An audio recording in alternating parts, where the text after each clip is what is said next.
በስመ አብ ወወልድ ወመንፈስ ቅዱስ አሐዱ አምላክ አሜን። በኢትዮጵያ ኦርቶዶክስ ተዋሕዶ ቤተክርስቲያን በዳውሮ ኮንታ ሀገረ ስብከት በጉጉት ሲጠበቅ የነበረው መንበረ ጵጵስና እነሆ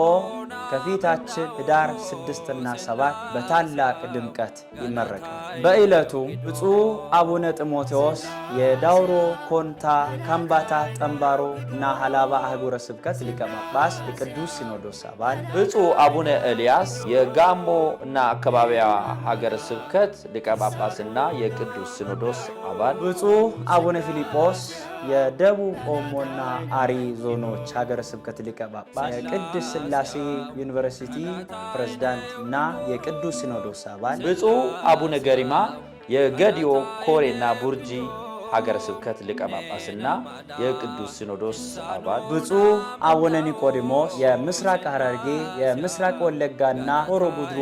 አህጉረ ስብከት ሊቀ ጳጳስ የቅዱስ ሲኖዶስ አባል፣ ብፁዕ አቡነ መልከ ጸድቅ የጉራጌ ሀገረ ስብከት ሊቀ ጳጳስና የቅዱስ ዜና ማርቆስ መንፈሳዊ ኮሌጅ የበላይ ጠባቂ እና የቅዱስ ሲኖዶስ አባል፣ ብፁዕ አቡነ ይስሐቅ የወላይታ ሀገረ ስብከት ሊቀ ጳጳስ እና የቅዱስ ሲኖዶስ አባል እንዲሁም ሌሎችም ተጋባዥ እንግዶች በዕለቱ ይገኙበታል።